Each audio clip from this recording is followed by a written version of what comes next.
What's up, everybody? Welcome back to the Basement Show. Me and Ramon here. We got a cool week of comics to talk about. We got Boom Studios' Grass Kings from Bubble Comics. Yes, you heard that right. Bubble Comics. We got Demonslayer and Realmwalkers. We got Hellboy and the BPRD 1954 Ghost Moon. Dynamite's Nancy Drew and the Hardy Boys, The Big Lie. Marvel's Man-Thing by R.L. Stine. A lot of hype on that one. Oni Press's Redline issue 1. And from Vault Comics, we got Powerless. We're going to talk a little bit about Logan, Deadpool 2 casting, and Iron Fist. The reviews are not good. Drinking spirit with me, guys. Pun completely intended, unapologetically. Go get your drinks, watch the credits, and we'll be right back.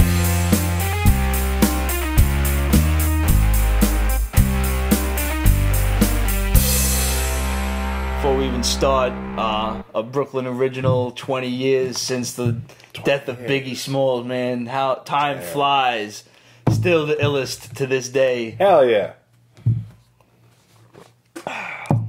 These young guys don't know shit about They don't know. No, they don't know. They don't fucking know. Biggie is spinning in his grave somewhere listening to what happened to hip-hop now. I say it all the time. I'm glad him and Tupac are dead. Well, Tupac's on an island somewhere, I assure you. But, I mean, he ain't in the game no more, so... Yeah, man. It's fucking ridiculous. You know what the difference was? Like, because I'm watching the new 24 show.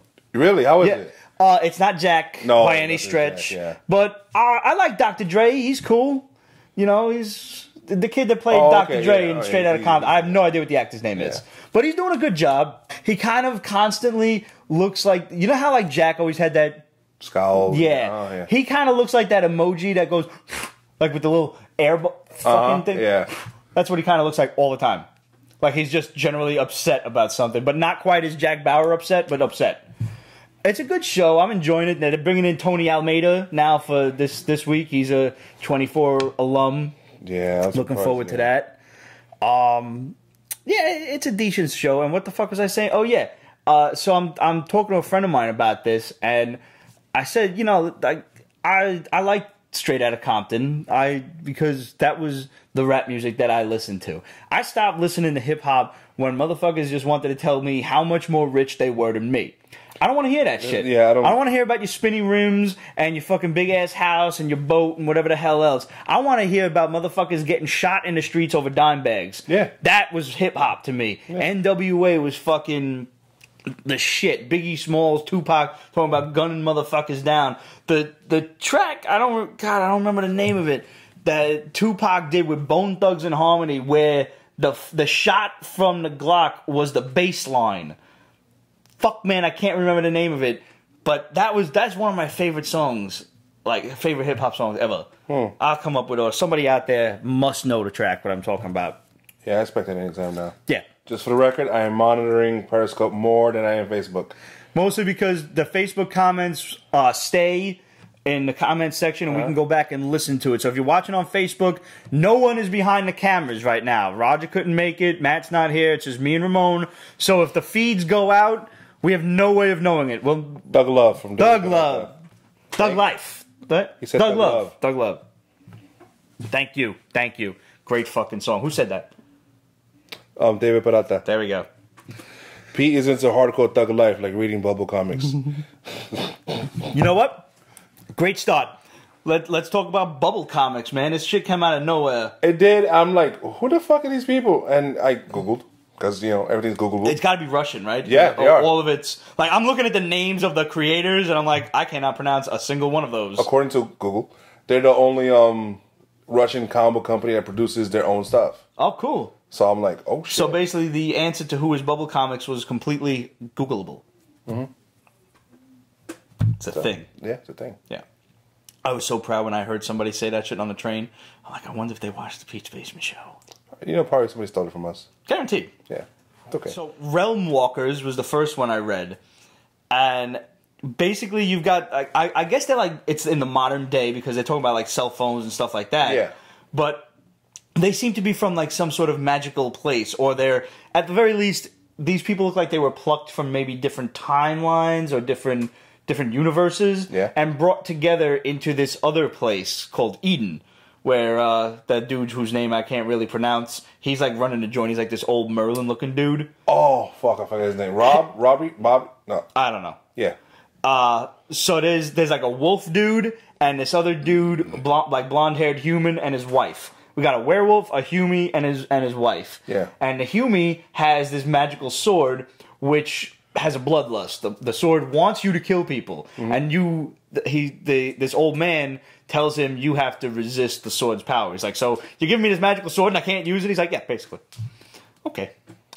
So they go up against Thor. Right? Oh, I was like, oh. Yeah. And Thor was being a typical god asshole and looking for human sacrifices. Yeah. And that was very supernatural of this book. Yeah. Like, supernatural, anytime they introduce gods into the show and have to fight a god, they're all assholes. They're always trying to eat people or something like that. As soon as I seen that hammer, I'm like, this is going to be fucking Thor. Yeah, me too. Yeah. I did like the fact that they threw a little zing at Marvel. It was like, he never acted that way in the movies. Like, those movies were all about Loki anyway. Yeah, that was...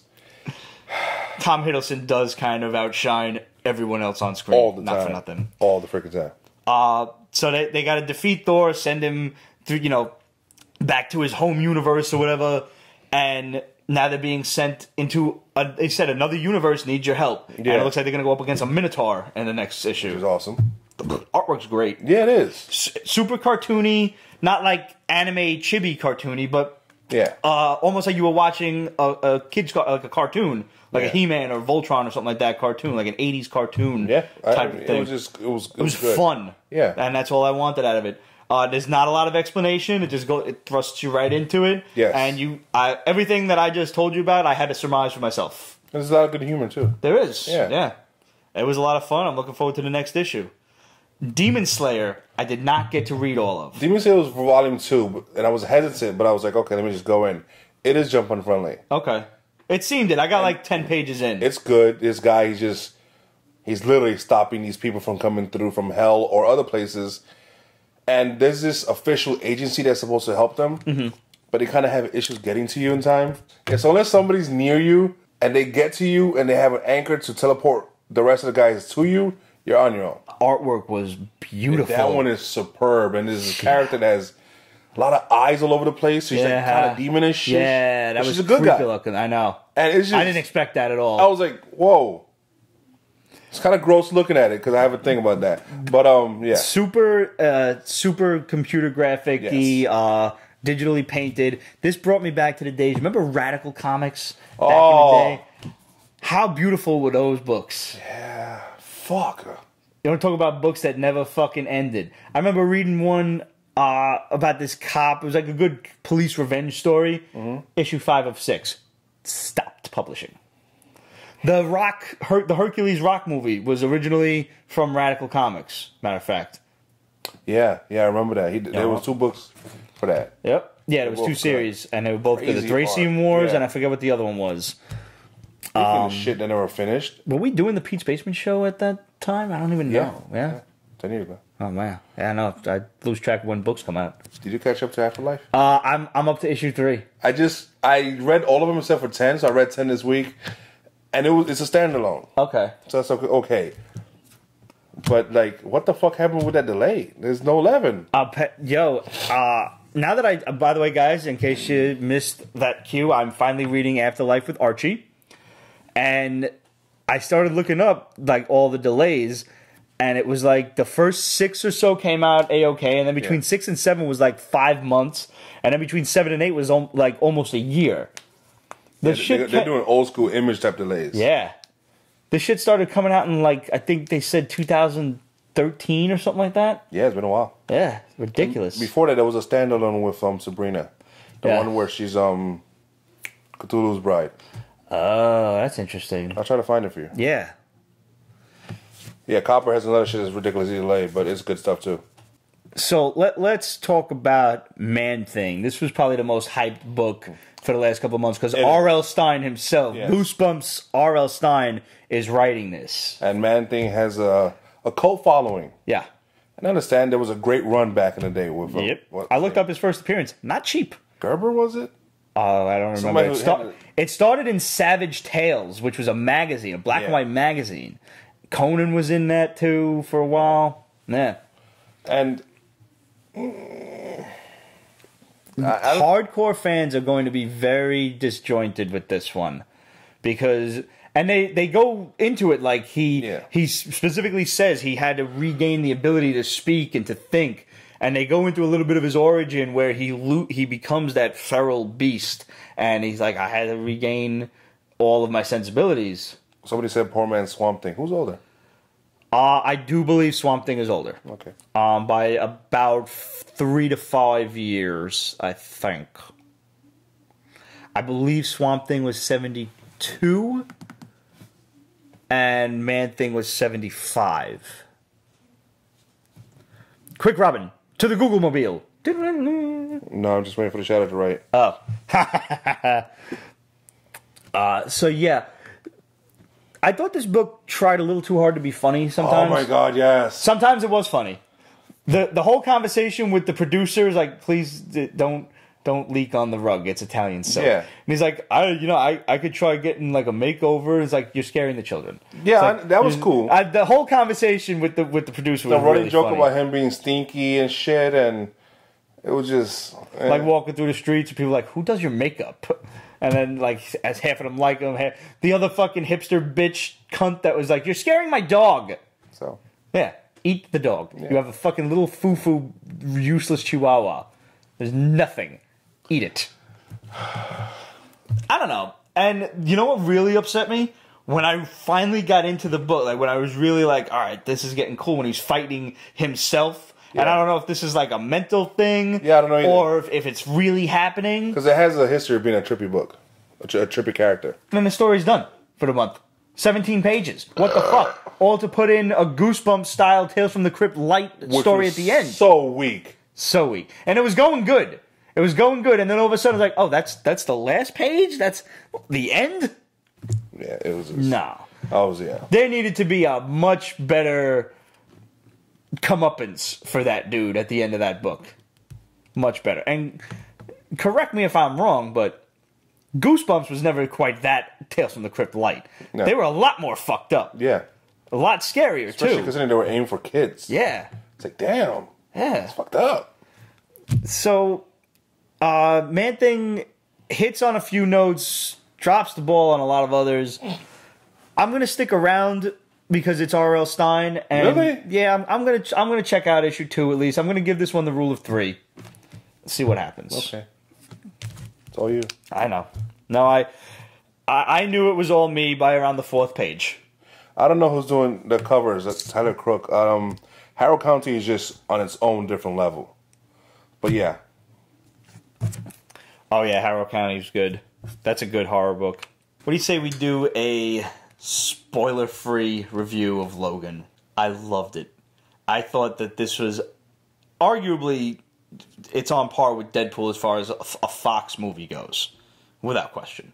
Yeah, it was predictable. Of course, but it's very character-driven, and character-driven stories tend to lag in plot. The plot line, you knew exactly what was going to happen. Yeah. And I was okay with that. I didn't mind seeing where it goes. I was more interested in the interaction between mostly him and her. It's on Eckford Street between Nassau and Normal Avenue. What is? The comic shop in Greenpoint. From last week, Tony Wolf mentioned. Oh, okay. Thank you. Great. Sofa King, I think it was. Eckford and what? Norman? Oh, Eckford and Norman. Okay, yeah. Yes. Oh, yeah, the dude that was selling the shit out of his house. Yeah. Yes, I'm writing that down. So, yes, the Deadpool trailer, like Shut Up Jeff just said, was awesome. It's on the end of the block. Oh, fuck. Holy shit, is that Comic Book Underground? Oh. I follow these motherfuckers on Instagram. These dudes do professional grade pressing. And in the neighborhood. I've been dying to contact these guys. Yo, check these guys out on Instagram. Sofa King says yes, it is. Oh, man, these guys are fucking good. I didn't know they actually sold books, too. Now you know. Oh, I'm going to have to go visit these sons of bitches. I thought it was going to be like appointment only. They do, private thing. And, oh, man. Yo, these guys are talented. They've been taking, they took a Spider-Man #1 with a full, like this. And pressed that shit clean. Whoa. Yeah. No, these guys are where it's at. These guys are good. I've been thinking about, I turned a few of my books in for pressing already. I'm looking to crack them open again and give them to these guys because I think they could do a better job. They're still waiting to open, according to Sofa King, but they have the number and the info there. Yes, it's on their Instagram, yeah. And if you guys are not following Comic Book Underground, check them out when once you're done watching the Pete's Basement show. They're very good. Yeah. They're actually, they put up a post. They're getting ready to go to Big Apple Comic Con. They're opening up a couple of their CGC cases, I guess, to get signatures and stuff. Nice. Yeah. I'm going. I'll be there Saturday and Sunday. I was only going Sunday, but now Roy Thomas is only going to be there on Saturday, so I will be there. I will be there both days, and I'm really, really hoping that the blistering cold will keep most of the humies away. Dave is going to be there on Saturday, Sunday. I'll probably see you there. Sofa King's going to be there Saturday. Awesome, dude. Hit us up. Are you going to go normal, or are you going to go Tony Stark, or...? No, I'm not cosplaying there. Okay. First of all, I'm not wearing my suit in 20-degree weather. Yeah, point. You got a hell of a point. Yeah, no. I will unapologetically say that I cried at the end of the movie. I had that one single man tear that came down, and I was okay. Mine's built up really hard, and I was like, don't you fucking dare come out. No. It was too early in the morning to be crying. Because I crashed the first show. I don't... Alright, at the risk of this being a spoiler, I'm going to throw the cheese down there, and I'm going to tell all you motherfuckers to mute your shit right now if you don't want to hear this part. I don't think it's a spoiler, but it might be, and if you haven't seen the movie, you might consider it to be. So I'll just wave at you when you can turn your volume back up. Ready? 3, 2, 1. You're on mute, or it's on you. When she said daddy, oh my God. Fucking lost that was it. Like, already it was touching. It was building. Daddy, bitch, boom, daddy. Damn. All right. Oh look, I got something in my eye or something. I don't know what it is. Damn. Yeah. Yo. Credit to this kid, Daphne something. I don't know what her name is. Phenomenal. Yo, she is an amazing actress. Phenomenal. You're playing a feral beast for the whole hour and a half of the movie, growling at shit, screaming your head off, and then when she's all of a sudden you like just start talking in tongues. Spanish, yeah. Yeah. Spanish. Yeah. She's raised Mexican. I'm saying. It happens.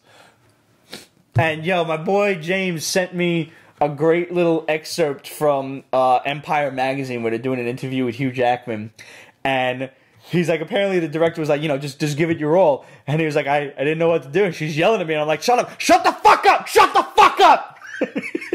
And afterward, he goes to the girl's mother, and I think her name was Maria or something. He's like, Maria, I have an 11-year-old. I'm sorry. I'm so sorry. And she was like, no, it's okay. She called you a cunt. She did.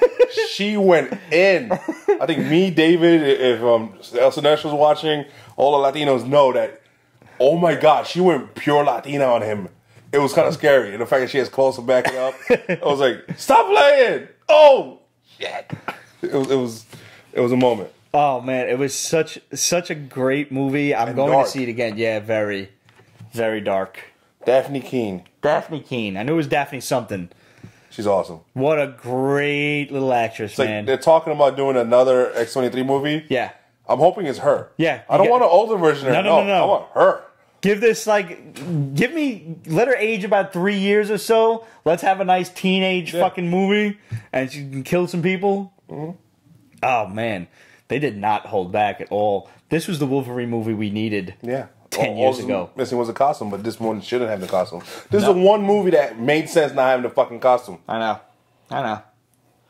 So now, according to the stories we've got from the Shadow, Wolverine will be resurrected in the Marvel Universe come Infinity War. Of course. And most likely they're going to throw fucking $50+ million at Hugh Jackman and he'll do it again.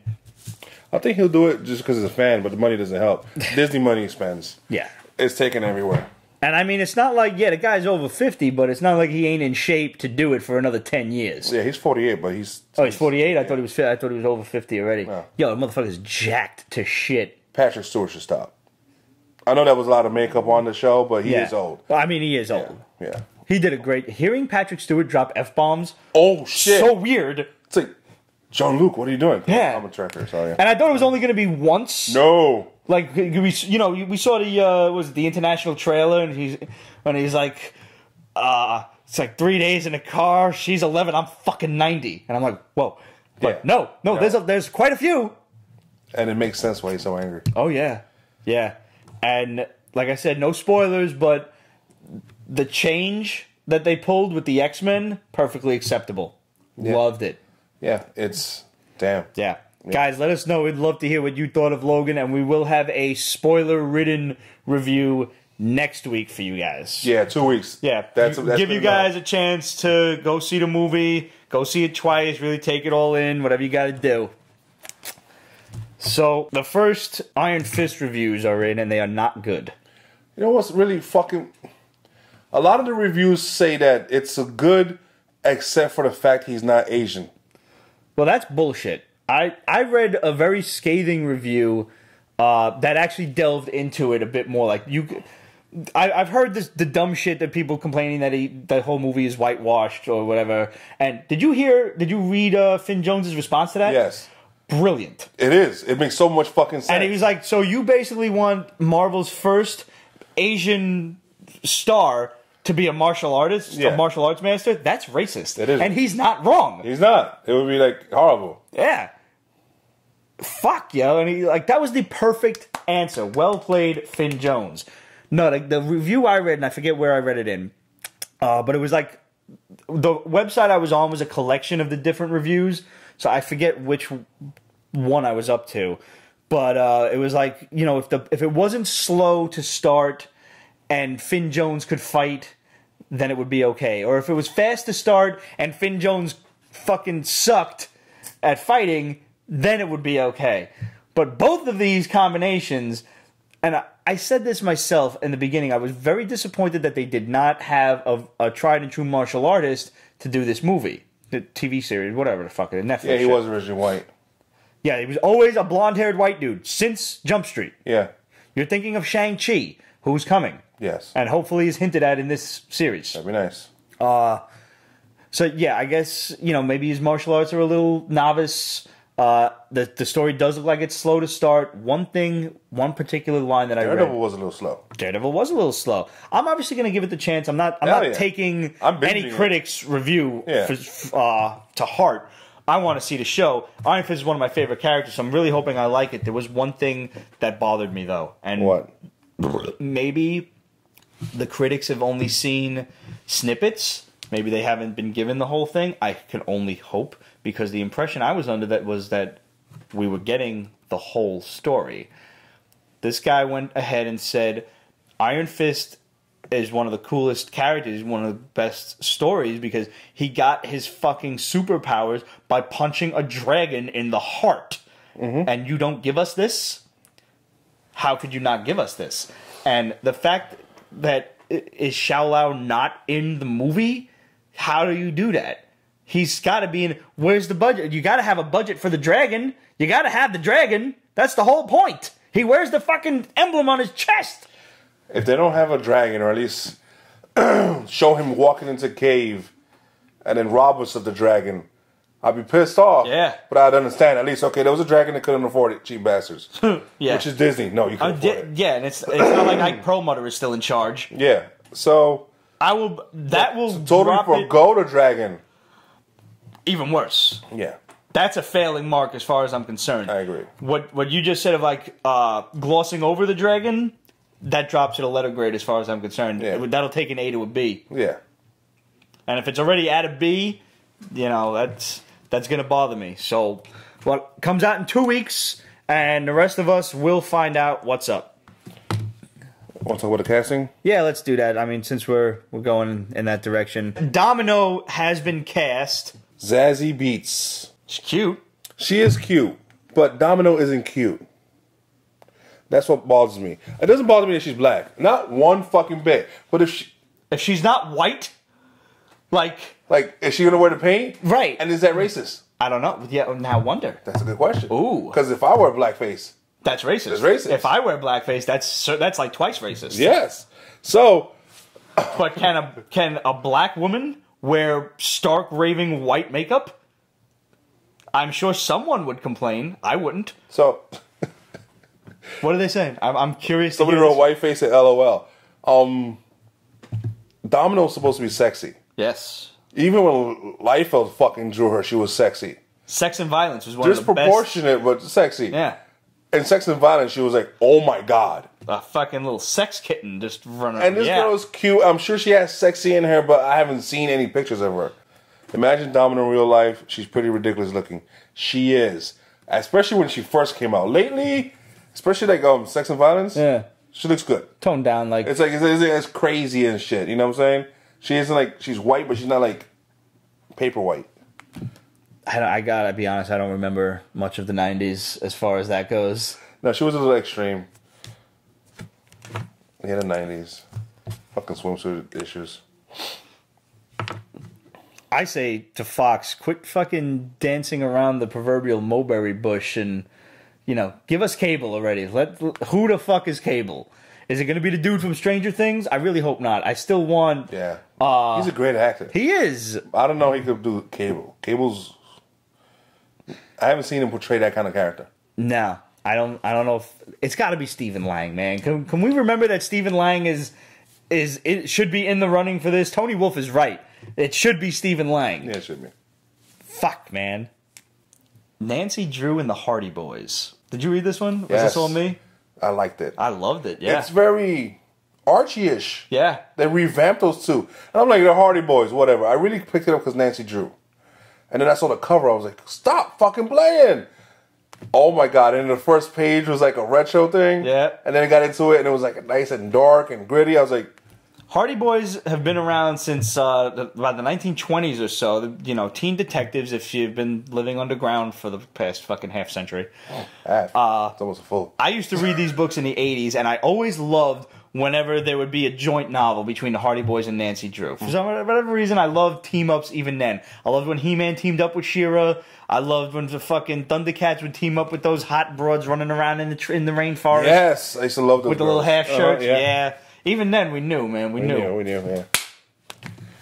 Fucking, they both had fucking huge tits, but there was the one that was kind of like the dopey one a little bit. Yeah, she was way hotter.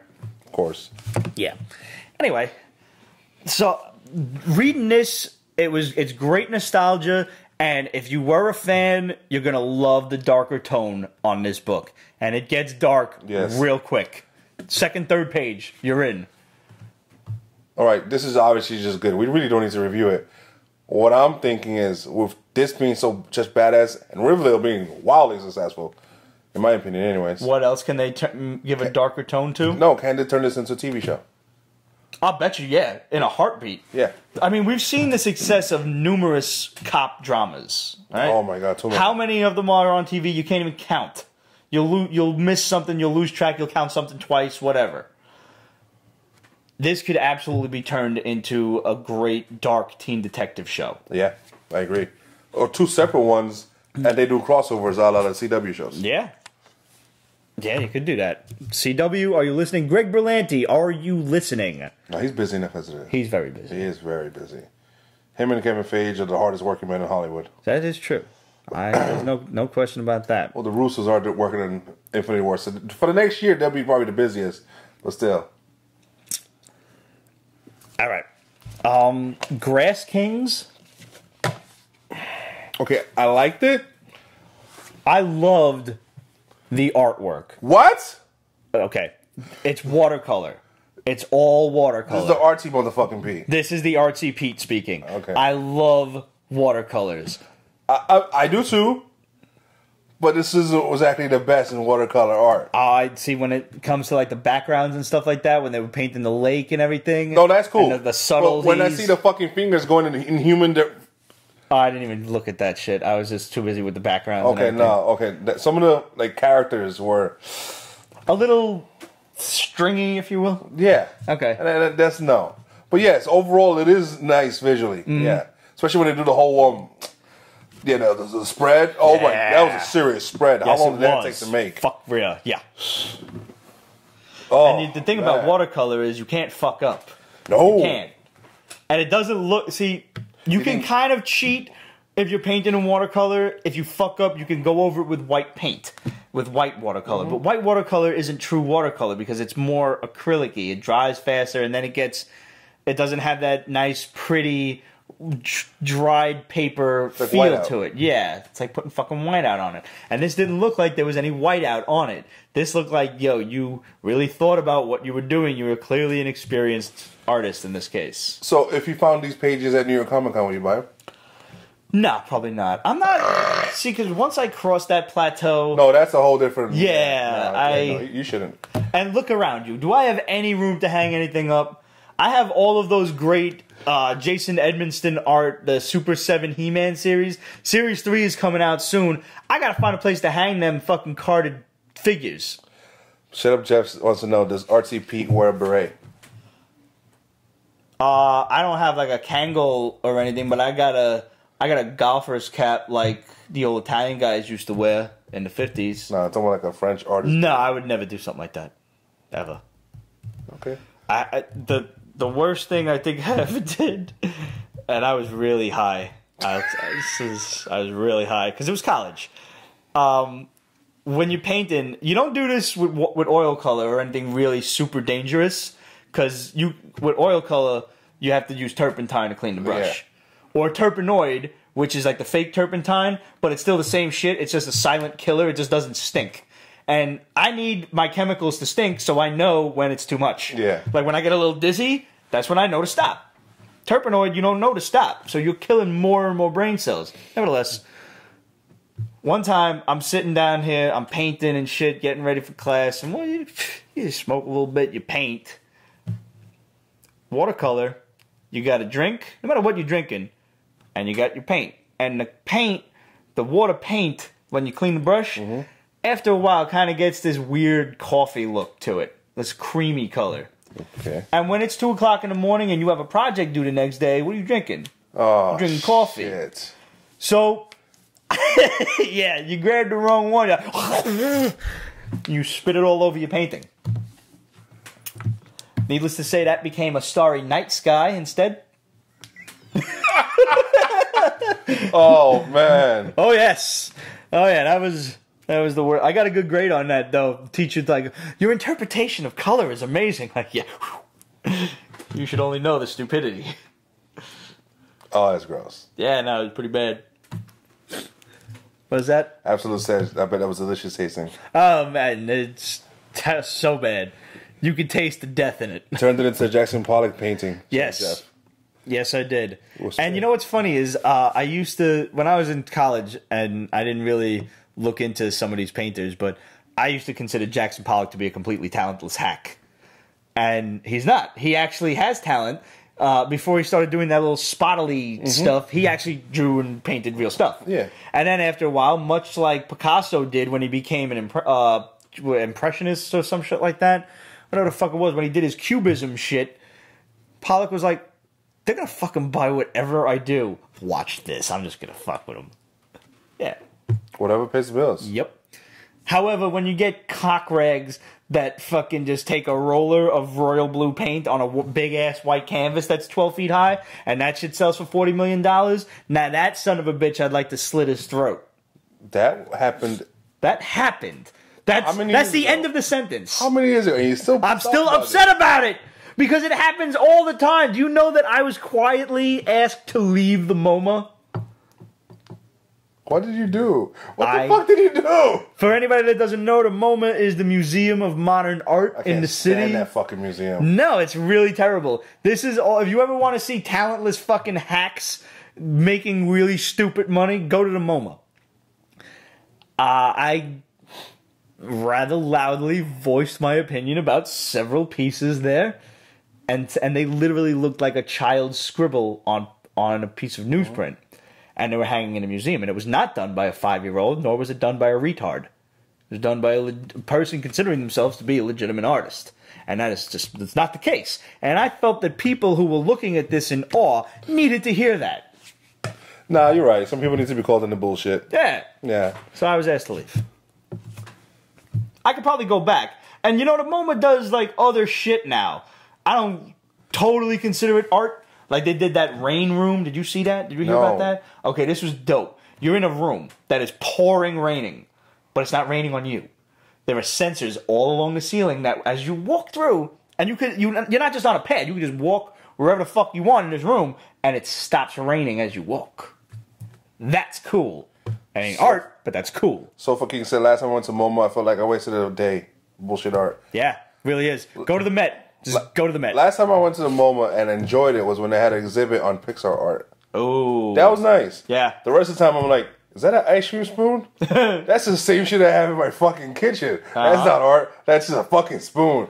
I went to the MoMA and enjoyed this retro exhibit. Like, this dude took, just household appliances and shit like that and recrafted them the way they would have looked in the 50s. So I was like, all right, that takes some decent talent to That's called you're bored at home, you have nothing else to do. Listen, what do you think artists do? That's why they draw. They're bored. And to get women to take their clothes off in front of them. That's a good one, yeah. It works, man. So, going back to Grass Kings real quick. Okay. I was very confused by the story. There's this this is another little government-free community. Thing, yeah. We read a couple of those. Oh yeah, Dark Horse is doing one. Fuck, man, we read too many books. I can't think of the title. It's good. It is good. It's the one where the wife takes over for the husband who's locked up. Yeah. And isn't there another one too? That one ended. Warlords of Appalachia was another one. Yes.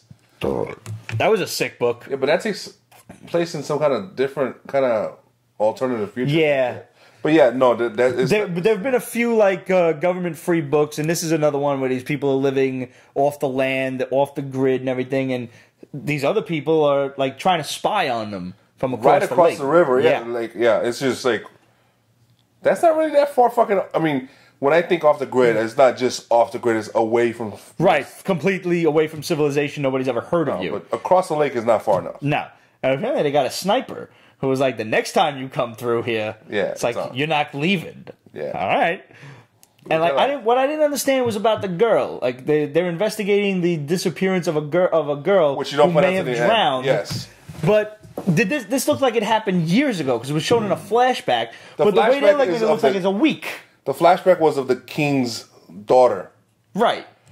And it kind of ties in with the girl that happened right there. In the so it was another one. Yes. Okay. And the way he reacts when he sees her, he calls her. He calls her by his daughter's name. Yeah. Yeah. So I think that's why that confused me. That's going to cause a problem between the one group and the other group. Yeah. I thought it was going to all of a sudden turn into like a ghost story or something. Like I thought that was his daughter coming back from the grave or something. No. So I was very confused about that.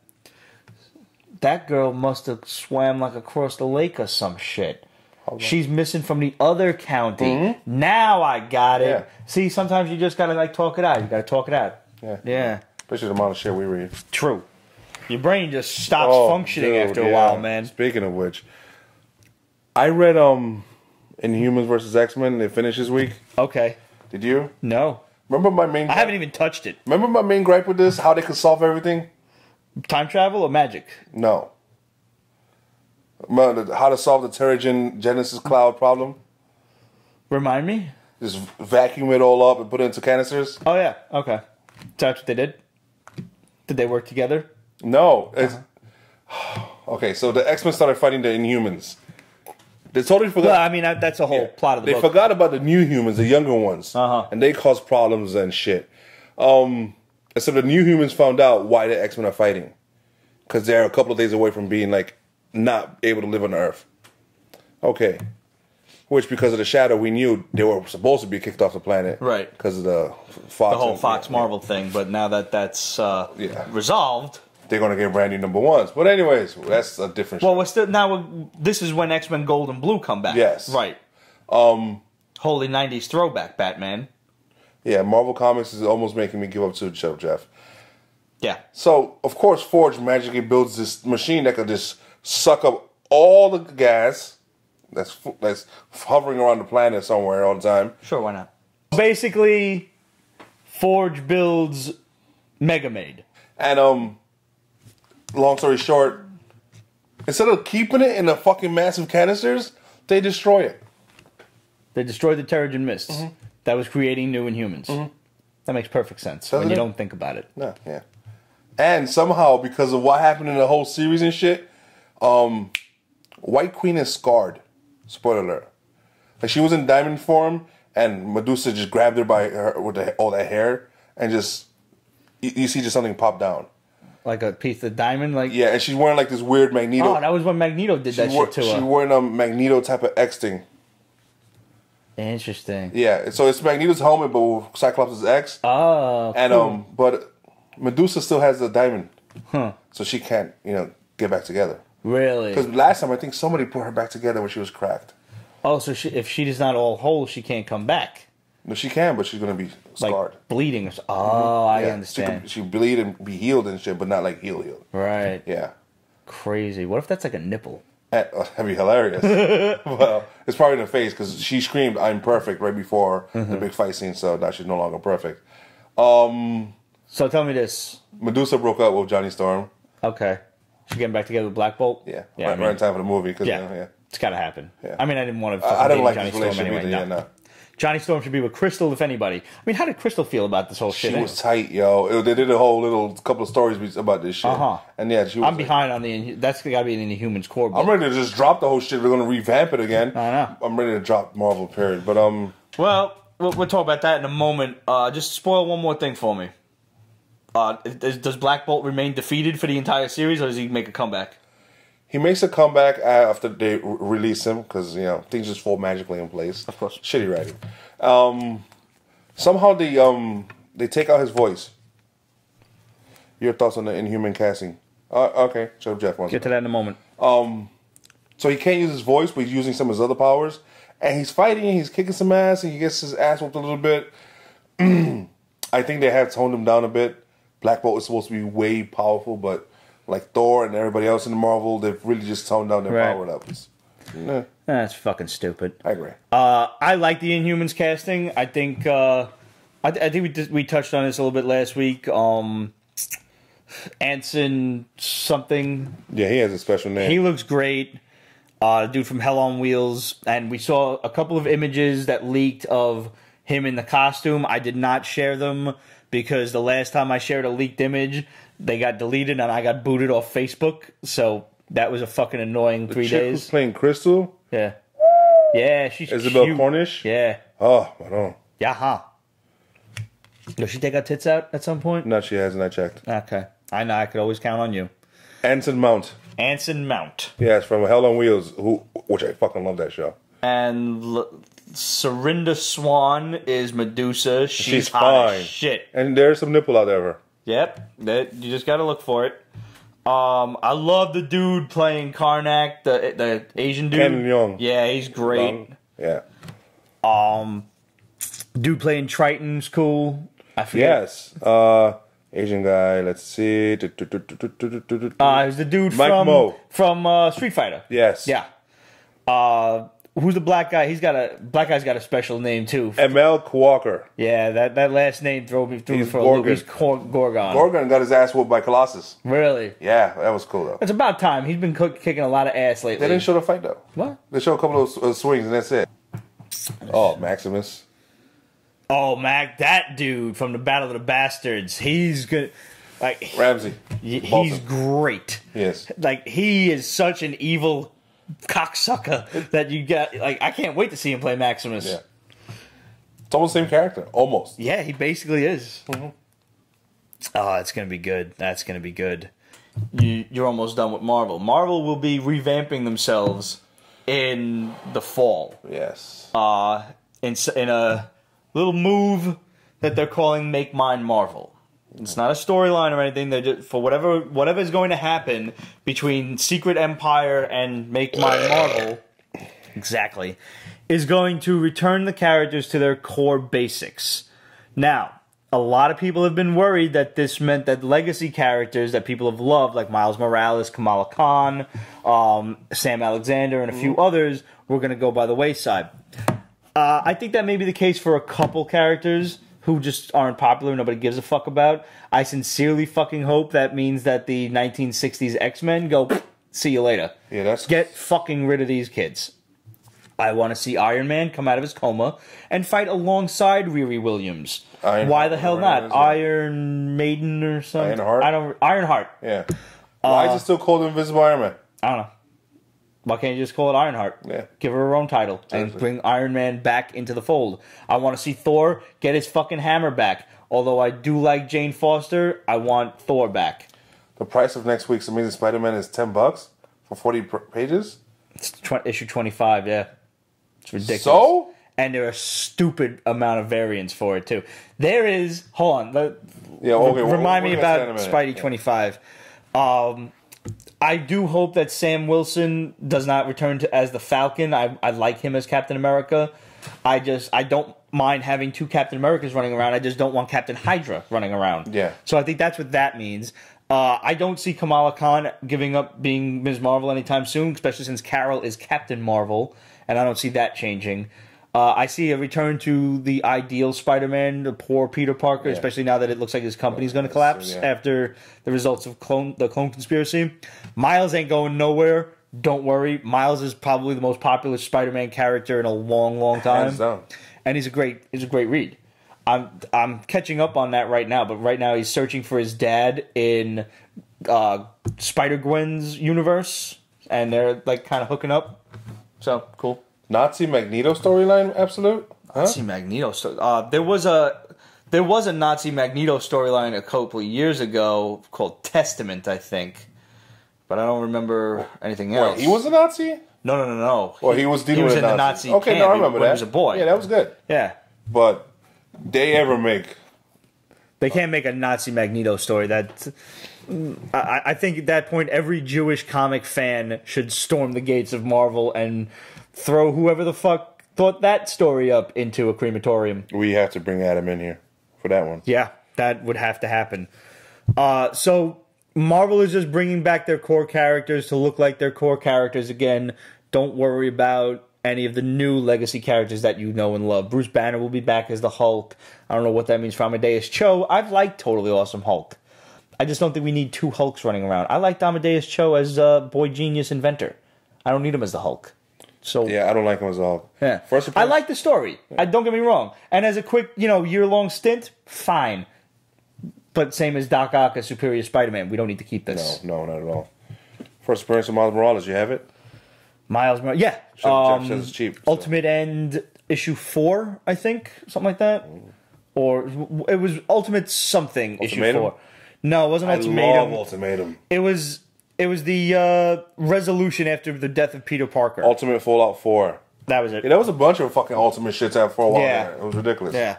Okay, so Amazing Spider-Man 25 has a bunch of ridiculous variants. There's a J. Scott Campbell variant. How many letters? A through Z?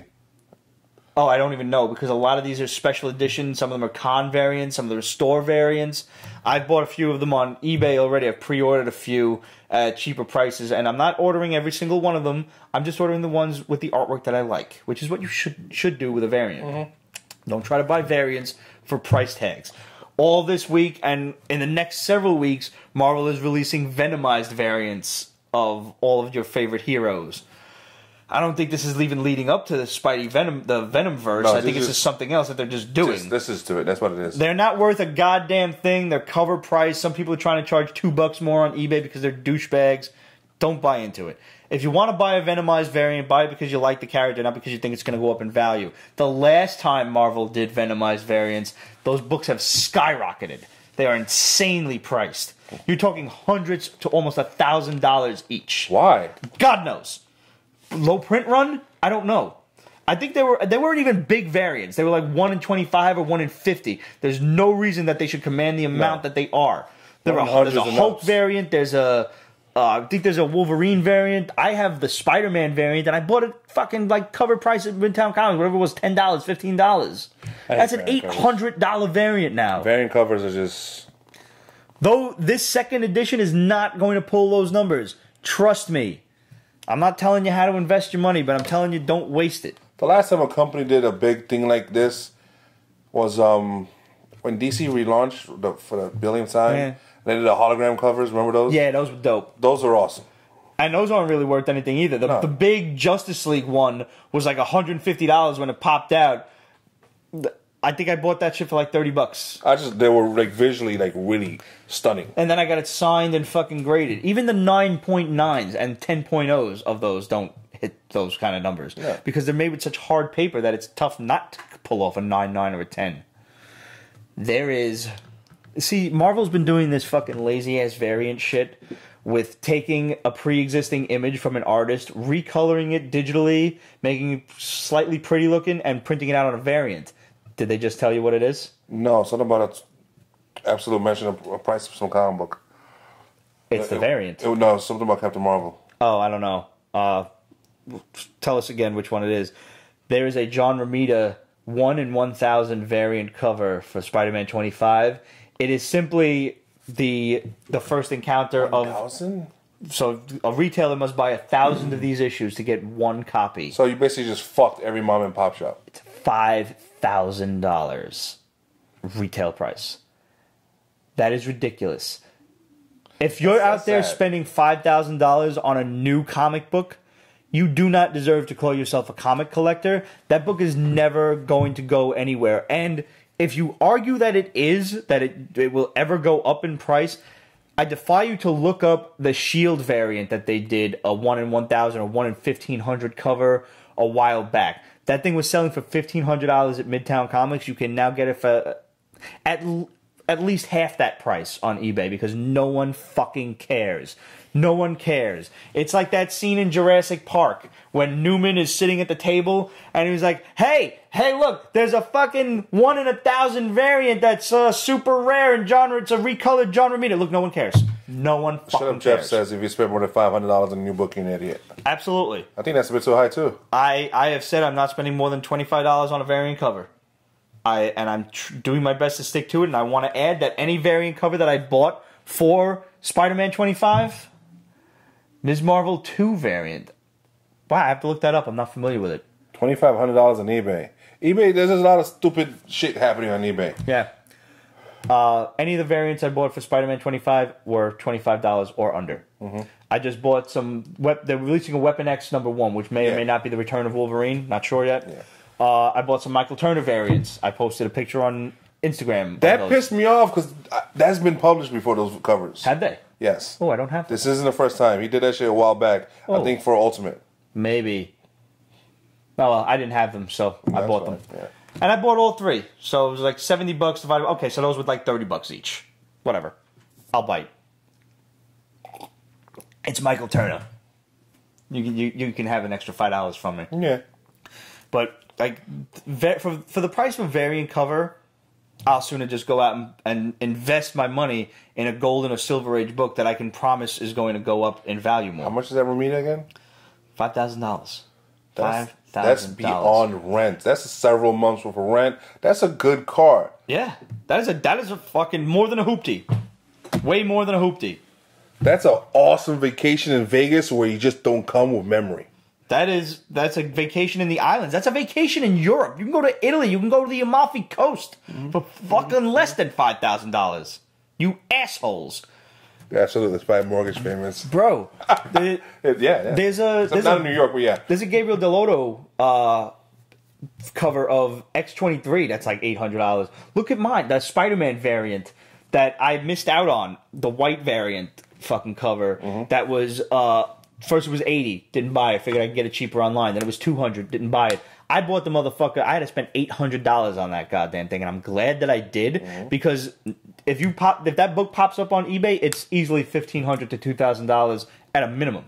Damn. It's just not found anymore. I had that shit pressed between two pieces of cardboard, waiting to go to the CGC. But I'm waiting for the day that Gabriel Delotto gets his fucking Italian ass back over here across the pond so I can get it signed. Well, for $5,000, you can fucking travel over there. I could fly right over there. Knock on his door. With my own CGC representative in tow. The both of us could go. Yeah. Son of a bitch. $5,000. That hurts my feelings. So, while we're on the subject of investing at this point, has anybody out there noticed, has been shopping on eBay or any of the other auction sites, have you guys seen the prices of Bronze and Copper Age books jumping the fuck way up? Copper Age, that's like 80s books, bro. Oh, okay. Bronze Age is respectively 70s, Copper Age is 80s. I've been looking for Doc Samson, just first appearance of Doc Samson, Hulk 141. All of a sudden, this book is fucking jumping like through the roof. $70 for it's Doc fucking Samson. Who gives a shit? There's no Hulk movie being planned, yo. Not with the rights involving the Right, why are you get like I'm trying to get a better Ray bill before some crazy shit happens with Ragnarok. What? Can we talk about a guy who made a statue out of expensive fucking comics? Yes, we're going to talk just about that in a moment. We need to find him. We need to find him and have a nice talk with that motherfucker. Brooklyn style. Yeah, I just bought a 7 to Eternity, a 9/8, because this book is jumping up. Yeah. Get it now. I spent $160 on it, and that's because I found an auction that I managed to snipe and win. And if you're watching and I beat you, I'm sorry. I'm really not. Darkhawk. Let's just talk about Darkhawk. This is a Copper Age book. It's 80s and 90s book. Darkhawk #1. 9/8s were on eBay anywhere between $125 to $150. Some people were stupid and charging $225 for one. I saw a double signed 9/8 for $205. Should have pulled the trigger when I had the chance. Somebody posted on Facebook in one of the comic collecting sites the top 10 sales tiers for top 10 books. Darkhawk was like number 8. All of a sudden, all of those 9/8s on eBay left. Only ones left were 300 and above. Some assholes were even charging $575 for a 9/8. Fuck you and the horse you rode in on. Sofa King says, you think it's good, worth of CGC 7 to Eternity? He has like the first 4 issues. Yeah. Yeah, it is. Yeah, it's really hot. Think, after The Walking Dead, everybody's looking for the next big thing, and 7 to Eternity happened to have a low print run. I would definitely get those CGC. Don't rush delivery it or anything like that. Let it, spend the minimum $40. You'll get the shits back in December.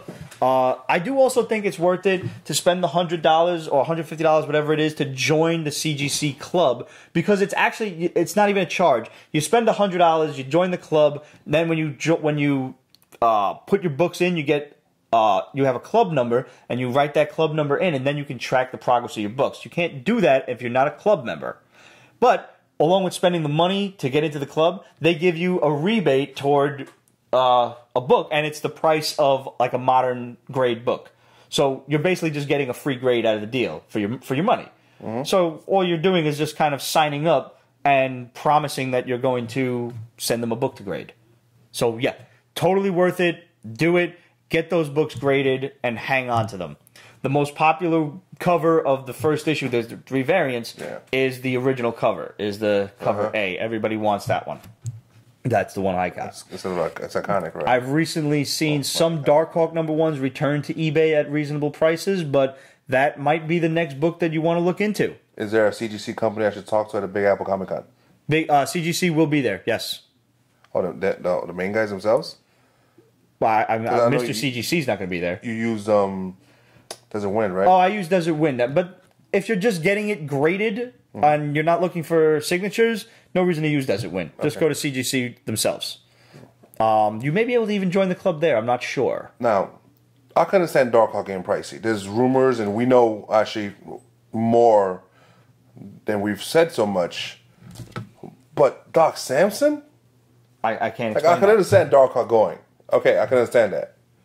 He's going to come. And add to the fact that 9/8s are very difficult to come by in the 90s because of the cheap paper. They were printed on newsprint, which is arguably worse than the 1960s. Yeah. So it's very difficult to pull off a 9/8. I get that. But, damn, man. God Country #1, too, according to Shuttle Jet. God Country is going big, yeah. It's not as high as 7 to Eternity yet, but it's going. Low print run.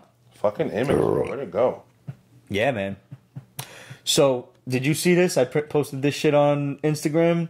Our good buddy Eddie D'Angelini over at Collector's Comic posted an image of this British artist who found a bunch of comics in the trash bin and made a papier-mâché sculpture out of Avengers #1, Avengers #4, and a whole bunch of others. You dumb fuck. Yeah, I totally agree. One guy on Instagram called nonsense, like, how do you not know comics are worth something? Especially if you see these old-ass books with a #1 on it. And that's a possibility. He could have just been doing it for the publicity. He's like, well, let me sacrifice $25,000 to make a sculpture that, maybe it'll get me some world renown. Maybe somebody will want to buy this sculpture for $1 million or something like that. That is a big risk. Let's assume these books are yours. Well, let's assume you're an investor. and you're giving this guy these books. These are original books. These were confirmed by a collector to be original books. So whether or not this artist's story is true, that he found them in a trash bin or something like that, and I admit, that's a stretch in this modern world. Yeah, it is. You're running a big risk to try and get some publicity. That's $25,000 that you could do a lot with. You could live with that for a little while and make other sculptures or paintings or something. Only acceptable to comics was trash, like pages ripped or something. Personally, even if they were trash, I still want to keep them. But if they were trash, they didn't look trash. They looked like they were in really good Avengers condition. 1, the cover looked intact. Yeah. I don't know what the interior pages look like, but maybe even if it was split, you're still... And, apparently when the collector added everything up, it was like $25,000 worth of books. So you're talking about a nice-looking book, if it's going to run that high. This guy had a nice copy of Avengers 1 that was $10,000. He could have gotten 5 Romita books. Who knows? Like 5. Oh, no, I know. So, yeah, maybe that is nonsense, and maybe the guy just had some investors to try and drum up some publicity. But still, as an artist... That's a fucking hefty risk. It is. Oni Press's Redline. This is basically Marines versus Martians. It's bad. I didn't care for it. I didn't care for it. I was like, wow, this is a definite no. The Marines got killed because one of the Martians planted a bomb in the body of another Martian that was being loaded into a dump truck. Hazing each other, and one's like farting a lot and takes a dump. And they drew his dick in. Yeah, why? It was a very unnecessary book. And the whole concept was like right at the end, the guy's like, "Turn back! We gotta go back to the bombing site," because he realizes that the Martians didn't do it; somebody else did, and the Martians are going to be blamed for it. There's a sandstorm coming towards them too. Big ass sandstorm. Blah blah. No. Oni Press has done some good stuff. Yeah, they have, which is why I picked this up. Yeah, this was not it. And this isn't like something I want to stop collecting them, but no, I just won't be collecting this book. Yeah, I'm sorry. Okay, now we get to Book of the Week. Vault Comics' Powerless, which, mind you, has nothing to do with the 900 other Powerless titles out there from both Marvel and DC Comics. Nothing at all to do with them. No, this was good. This was good. And it's interesting. This is the third Vault Comics hit in a row. Yes. This is actually, it's so good. It's like after issue 1, I want a prequel book. Yeah. So basically, there's a whole world of everyone's a superhero. Everyone has superpowers. Yeah. And there's to different levels, mind you. Yeah. Like, we can both have telekinesis, but, stronger. Somebody's maybe a level 10, somebody's a level 7, which whatever. Is cool, the whole range. And everybody's got some cool different powers. This one girl, I thought this girl was going to have a useless-ass power. She could teleport somebody she's looking at. She, like, if, let's say, I'm looking at Ramon, I could teleport him here and me there. Yeah. If I'm looking at you on the other side of the bar, I could teleport you by me and I'm where you were. Which is awesome in the hostage situation. Yo. And the cops. Yeah. Yeah. Like the guy could time travel 37 seconds in the past, which apparently also proves pretty useful. Yeah. The writing, the way they use these kind of cockamamie powers is very effective. Yeah. And there's a disease going around that... PRV? Something like that, yeah. It's basically causing people to become human. They're losing their superpowers. And now there's a different strain, the Omega strain. That's causing powers to go exponential. And then you explode. And then you explodies. Because, hey, why not? Explodey. This would be a good movie. Yes, it would. Especially, like, in a couple of years when people are getting a little bit of superhero fatigue, and you just, like, see what happens when everybody's got superpowers. Yeah, the 37-second shit is cool, Sheriff Jeff. At one point, spoiler alert, he jumps off a roof, and he's looking down as he's falling to at where all the enemy combatants are. And then he time travels back up, and he's on the roof. Like, okay, there's 9 of them. And his partner tells him, like, yo, the floor comes up a lot faster than you think. Yeah. It was good. Yeah. I liked it. Okay, I agree. This is Book of the Week. I really thoroughly enjoyed this. You know what also I liked? How the leader is like half crippled. Man, yes. But then when he appears in public, he's flying, so he looks regal and proper and strong. The rest of the time he's walking with a cane. Yeah. Something about arthritis in his back. Mm-hmm. Yeah. Thoroughly enjoyed this book. I like the artwork. And you're really not quite sure who's going to be the good guys and who's going to be the bad guys. Yeah. Because maybe some of these people in in the quarantine, they call them. That's their group. They basically quarantine the people with this disease because it's highly contagious. They're the cops. They can be the good guys, but also some of these rebels might also be the good guys who don't really want to be like we just have a disease. We're not animals. Like, well, but you're fucking contagious. You kind of should go over there and not cough on me. Totally agree. Yep.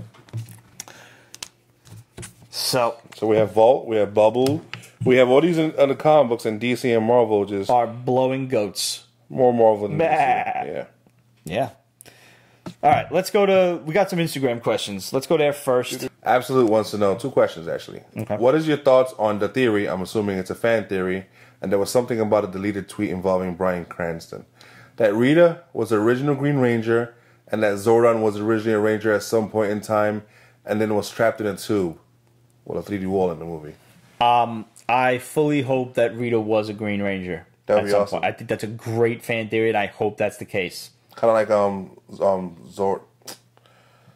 Voltron cartoon. Yes, how Zarkon was the original Black Lion pilot. Yeah. And I would not deny that they took some inspiration from the Voltron series, if that's the case. Yeah. I would absolutely want that to be true. I think Zordon was probably the original Power Ranger. I think that would be awesome. Absolutely. Also wants to know, besides Hugh Jackman as Wolverine, which actor or actress portrayed the best X-Men and why? Oh, what a great question. Okay. Kind of a trick question because Deadpool wasn't exactly an X-Men. Right. So do we count Deadpool because our boy Stefan Kapicic was the fucking man as Colossus. He was fantastic. Nightcrawler, I don't know. He was a bit of more of a pussy than he is in the comic book. And the whole markings in the face, but it wasn't really him. That was the makeup artist who did that stupid shit.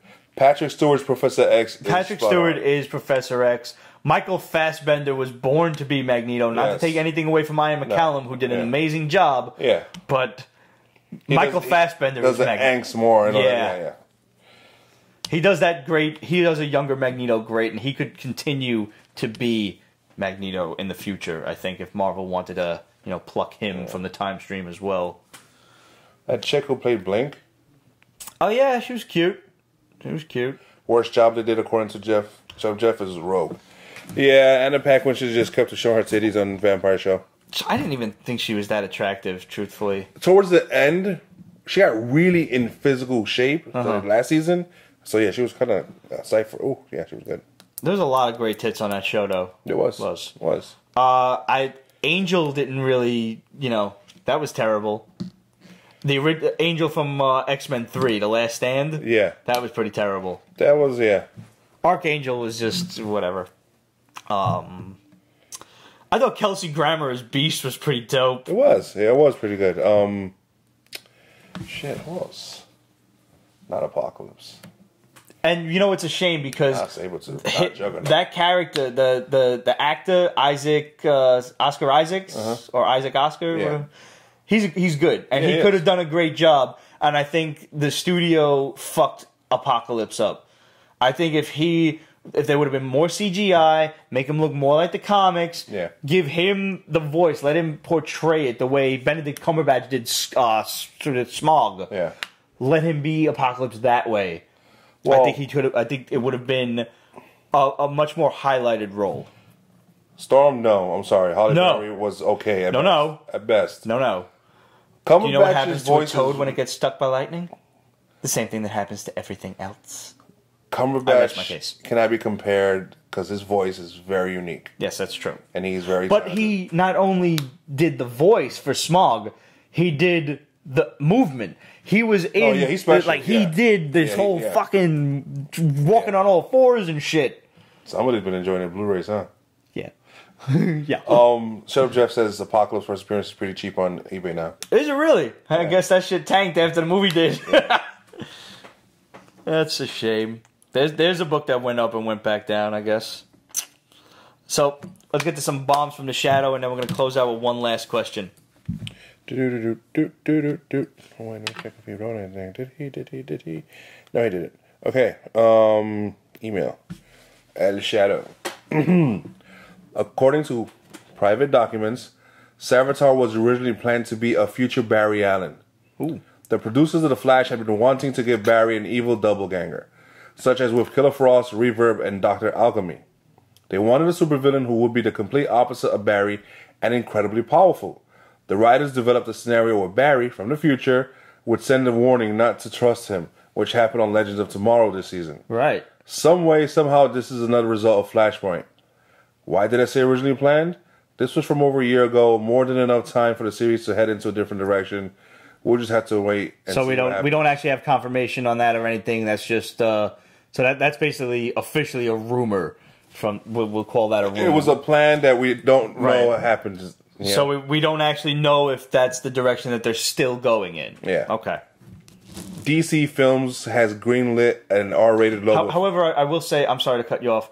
Based on the last episode of The Flash, it does kind of sound like that's the direction that they're still going in. That's the only direction I really will accept. Yeah, because remember, he was trying to... Now the big secret is who is Sabotage. Yeah. He's trying to pull the mask off in a fight. Yeah. He's like, who are you? Show your face. Who is he? Who the fuck could it possibly be? How do you get so big?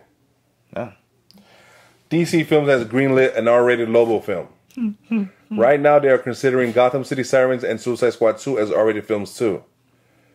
Gotham City Sirens, all chicks, and R-rated would be awesome. There needs to be like side boob at the very least. Fuck yeah. A sequel to Unbreakable is being developed by M. Night Shyamalan with Bruce Willis returning as David Dunn. Willis appeared in Split as Dunn, but this is a complete continuation of Unbreakable. What the hell is Splits? I don't know what that is. I don't know what it is either. I need to look that shit up. Yeah. I was just going to say how, like, evil future Barry got so big, he ran into the 616 universe and had Tony Stark build him a Voltron to fight the Phoenix. I hate you. I know. Patrick Stewart is in negotiations with both Fox and Marvel Studios to appear as Professor X on their X-Men TV shows, Legion and the Unnamed Series. That would be so awesome. Legion will be appearing on Marvel's Inhuman TV series. He's like an earthbender. Okay. Basically, yeah. And the big bomb here, really. One of the most expensive and explosive openings in MCU history will happen in the Infinity War. Thanos attacks Asgard and all hell will break loose. Thor and his fellow Asgardians will do everything they can to stop Thanos from stealing one of the gems. Balder the Brave, Betty Ray Bill, the Warriors 3, and Lady Sif all join the mighty Thor in a gigantic battle sequence directed with Winter Soldier grit by the Russo brothers. My wife loves them, by the way. I'm a little jealous, but I understand. Critically acclaimed Hidden Figures writer-director Theodore Melfi met with Kevin Feige recently about taking over the MCU reboot of Fantastic Four. Nice. That's sexy. That alone right there is like... That's worth the price of admission. Mm-hmm. So, we got one more question from our buddy Chrissy. Wanted to know, since I'm always comparing myself to Frank Castle, he's the one I really identify the most with. I would aspire to be Frank at some point, especially like if my family were killed, I would go and kill a lot of people. Oh, I know. Yeah. Not even just kill. Something just stupid to happen, yeah. Yeah. God forbid. I'm really just kind of waiting for the excuse. Great question. Has the Punisher ever killed an innocent victim? Has he ever killed someone he thought was guilty, and they turned out they weren't? So that is good. That is a great question, and it's one I didn't know the answer to. So it took a little bit of research. I can honestly tell you, I have no way of validating the first part of this answer. I got this from a Reddit document. I remember once reading something from a Marvel editor who would oversee Punisher stories. He said that, invariably, almost every writer would come to him with a story about Frank accidentally shooting an innocent, and it shaking him to his core and making him rethink his life. The editor would reach into his desk drawer, pull out a stack of scripts with the exact same plot line, and give it to the writer and tell him to read them. The writer would usually then understand that it's the most contrived, lazy Punisher story anyone could ever tell, and it simply isn't who he is. The point of Frank's character is that he makes every effort to avoid the potential for civilian casualties, hence why he attacks criminals in their own hangouts and fortresses. He plans his mission out with military precision and has the marksmanship skills and reflexes to avoid unnecessary collateral damage. I have no way of validating anything from a Marvel editor about compounded scripts but it sounds feasible because anybody writing The Punisher is going to come up with that idea. Yeah. I can honestly tell you that there is no Punisher story out there where the Punisher kills someone that he thought was guilty. I wouldn't want to see it. No, I wouldn't. It would ruin the character. It is not who Frank is. There is, however, a point where Frank does kill an innocent victim. And he is made to do it. He is infiltrating this neo-Nazi group. This was in Punisher War Journal or Warzone or whatever, one of the more modern stories. It's not a Max story, mind you. Oh. It's a Marvel Universe story. He's infiltrating a neo-Nazi group, and they bring this Spanish girl out, like Spanish woman, and they tell him to kill her to prove his loyalty. Now, he has to kill all of these people, but he can't do that just yet. He has to infiltrate them first, find out who the leaders are, so he has no choice but to maintain his cover. So he has to kill this girl. Of course he does. And he, like, in the issue, he kind of just pictures himself in this happy meadow and, sunset and sunrise and everything, and then snaps her neck. So that is the only time I could find that the Punisher actually killed an innocent.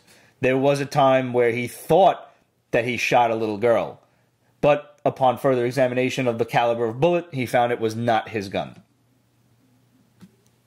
So, there is your in-depth answer to, has the Punisher ever killed an innocent person? Yes and no. Mostly no. Okay, we got some Facebook questions. Oh, we got some Facebook questions. Santos Caballero. So there's an Inhuman show and movie. Technically, it's just a show. The first 2 episodes will be shown in IMAX theater, in the theater, because it's being financed and filmed with IMAX. So, boom, we're going to have like a 2-hour opening in the freaking theaters. That's bananas. Yeah. In IMAX fucking screens in 3D. And yes, there will, after that, be a movie also. But that's like... way in the future. Yeah, let's stick to this year. But yeah. Unless we're talking about Phase 4. No, that's it. Okay. Jarhead says Split was good. Split. Yeah, we gotta look this shit up. Yeah, we do. Because I loved Unbreakable. Like, yeah, I did one too. One of my favorite movies from him. Yeah, Samuel Jackson too, yeah. Yeah. I mean, when he fucking... everybody's like... that one scene when he shakes his hand, finally, and he's like, I should have known the whole time. Because of the kids. They called me Mr. Glass. And you're just like... It was the supervillain name. Handed right to you in the beginning of the movie. And then nobody picked up on it. And if you're one of those people out there who knew Bruce Willis was dead, or you knew that fucking Kevin Spacey was Kaiser Soze, fuck you. You ruin everything, people like you. Omar from The Wire cast for Han Solo, thoughts? He can act. That brother can act. He has a scar across his face. He was also in Boardwalk Empire. Who is he playing? I don't know. Okay. Absolute said if you have an answer for her Prometheus question from last week. Remind me. Remind him, because, he's old. I don't know too much about aliens. So if that's... I don't know if it's that Prometheus or comic Prometheus, DC. Oh. And we'd have to backtrack then to the last week's question. Last week's question post. It's quite a ways back. It's like 20 posts back. Why do you think Prometheus wants to kill Oliver Queen? Oh, because they're starving for a plotline. Yeah. I'm like, the CW shows, outside of Riverdale, maybe Supergirl, I'm entertained. Yeah. It's keeping me going. I am entertained. But I'm early waiting for Lucifer and S.H.I.E.L.D. to come back. Lucifer's got to come back. S.H.I.E.L.D.'s got to come back, yeah. And Gotham's like... Gotham I'm not even watching. I've all but dropped it. All I care about is Bruce Wayne. Now they got Clayface running around? Yeah. Selena Kyle, those 2 characters, they're young, they're talented, and there's so much potential that they're just shitting on. But I still like the little chemistry they have between them two. Like, I'm still enjoying this season of Arrow far, far more than I had the last 2. Yes, especially Felicity's wearing tighter mini skirts too. That is true. That always some helps. ass, by God. She does. Have you seen her working out with him? Yes. Oh my God, this man's a fucking torturer. White girls are evolving. Yes, they are. Yeah, it's great. But I'm just gonna say that you knew it was the fucking DA. You knew it. That's not a spoiler because you should be up to date by now. It happened last week. I'm not, but that's okay. But you knew it was the fucking DA. Yeah. Like, who else could it be? It has to be somebody close. They're not going to just reveal somebody out of nowhere. Right. Not this part of the season. And, I mean, assuming the reason he wants to kill him is because he killed his father so long ago. That's the problem with Arrow and maybe The Flash, because they've been on for already a few years. Mm-hmm. And the formula's we already know it, and it's predictable to us. Right. It could be. Like, you got to switch things up. You got to introduce some, like, the longbow hunters from the Green Arrow storyline. Let's bring some of that shit going. I like what S.H.I.E.L.D. does. It's like, when the hell is Lucifer coming back? May. Motherfucker, May. Which is Don't spring hold your breath. 2017. S.H.I.E.L.D. does this story arc with the Ghost Riders, and then they jumped into LMV. Right. It's only different storylines. Arrow and Flash have these massive 22-episode spanning arcs with little snippets in... And that's what CW does. Supernatural does the same shit. Yeah. But Supernatural does it far more entertainingly. Yeah. And I mean, they have their fair share of filler episodes, but then they have their fair share of fucking hilarious filler episodes. CW doesn't do filler episodes. No. They do torturous, we're just wasting talky time episodes. And now we're getting a musical episode. How excited are you for the musical episode? I want to see her in tight outfits, but who should die in the Flash? Who should die? Absolute ass. Now who will? Who should? All right, we're gonna tell you right now. We told you last time, Joe is gonna die. And that's unfortunate because he's the fucking man. He's my favorite character. Yeah. He's the realest motherfucker on the show. Honestly, at this point, it should be fucking Caitlyn. How you gonna hold the fuck? How you gonna do what she did and be forgiven? What she do? Did you see the last episode of The Flash? Well, then you don't know. Tell me, I don't give a fuck. All right, throw the cheese down there in case anybody doesn't want to know. Mute your shit, and I'll wave to you again. 1, 2, 3. Mute. She kept a piece of the Philosopher's Stone. Why? Because she figured she could find a way to use it to undo her powers. Okay, I can understand that. And it was that led to Savitar's return in the first place. Oh. Savitar was imprisoned in the Speed Force. So he's running around in the Speed Force. You know what? And they threw the Philosopher's Stone into the Speed Force. So yes, her keeping the stone was beneficial because if they did, he would have been back a long time ago. But now that you have the stone and you figure you got to get rid of that too, you lied to all your friends. 1, I'd be cool with Wally dying. Okay. 2, that isn't that big of a problem because, well, nobody has fucked up more on that show than Barry himself. That's true. And 3, well, we can't get rid of Barry. In my opinion, outside of what's her name who left, Spivot. Yeah. She's the cutest.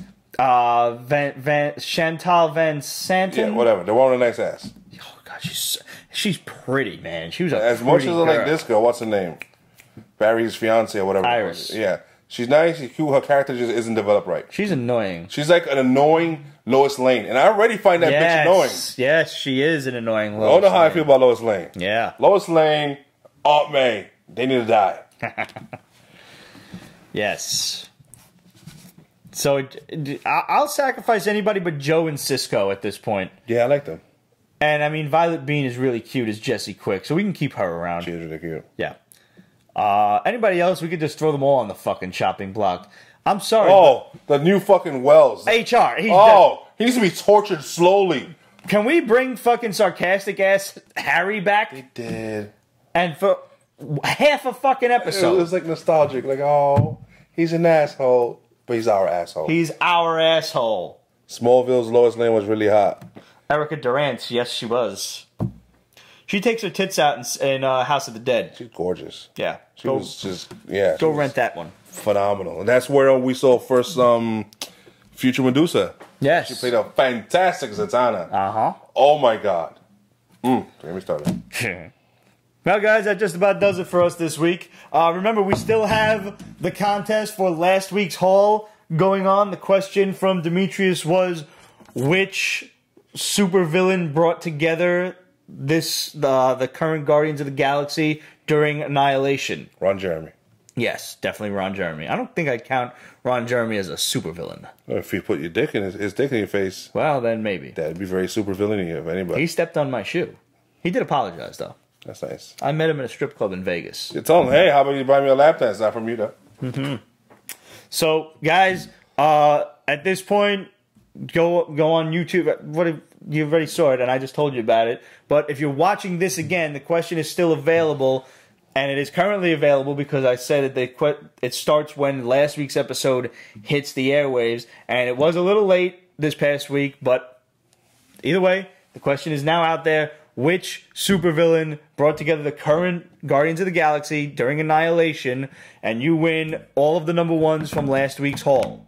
How many books is that? It's a pretty hefty haul. We got Extremity issue 1. Good. We got Smoketown. We got the Once and Future Queen. That was good. We got America Chavez. That was terrible. We got Savage Things. That shit was good. James Bond Black Box. That was cool. We got Animal Noir. It's good if you're smoking weed. Yeah, it's a good. You need acid for that shit. We got Rat Queens Volume 2. Very good shit. We got Royal City. It was good. We got Think Tank Always Animal good. and Cosmic Scoundrels. Yeah.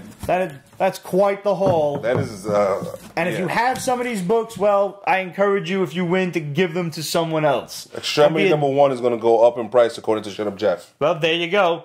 You might want to fucking win this. I'm not keeping it. I'm not going to be that asshole. It's fucking for you. For free. For damn well free. Who the fuck was the villain in Annihilation that formed the Guardians of the Galaxy. That's it. And I intend to go out and buy myself a new Extremity, too. So thanks for the info. Shut up, Jeff. Call Demetrius. Hey. Yo, my man. Demetrius. Anyone-Comics.com. Yes. Go follow him on Instagram and drop him a line and let him know that the boys from the basement sent you. Yes. Yeah. Good dude. We're going to try to get him back on the show. Kind of give him a break from the daily grind of, you know. Really? I don't expect him on the show anytime soon. No, not at all. I mean, the shop closes at like 8 o'clock, so for him to get, you know, the shop closes. That means you got to clean up, get everything done, close the shop, and then get over here. No, we may never see Demetrius again. We'll have to go down there to do a show. Yes, when you get that box, here's some chips for Ramon. All right. I will. Okay. I won't eat them without you, bro. Okay, don't worry. We'll see you guys next week. Salud.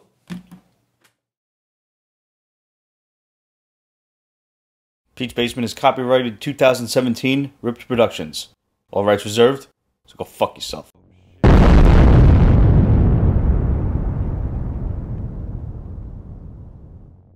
Everybody agrees with you about the Fast Pass. Yeah, so worth it, man. And when you're sitting there just walking in front of little 5-year-olds who are just anxious to get online, and you're like, ha ha ha ha, too bad your parents were cheap fucks. Sorry, little Timmy. Pete DeLuca, being evil at Disney. Yes. I just want to let everybody know that both I and my father are a week strong now. This is iced tea that you see in front of you. And my father, though he is ready to kick fucking puppies through field goals, he is not smoking. So, No Butts Fred has been a complete success. 5 more weeks to go and then the rest of his life. Me, I only have 5 weeks to go and then I'm getting very, very drunk. And probably very quickly because, I mean, 40 days without it. Yeah, you have no tolerance. Nothing. Which is good. I could use a new tolerance level. Hopper says congratulations. Thank you. Thank you. Biggest congratulations really goes to my old man. He's doing really good, and I'm very proud of him, and I hope everybody else is too. And if you feel like, feel free to throw us a email or something, questions@peachbasement.com, and just wish the old man a congrats and a good going, and don't dare touch a fucking stove, you son of a bitch, you. His name's Fred.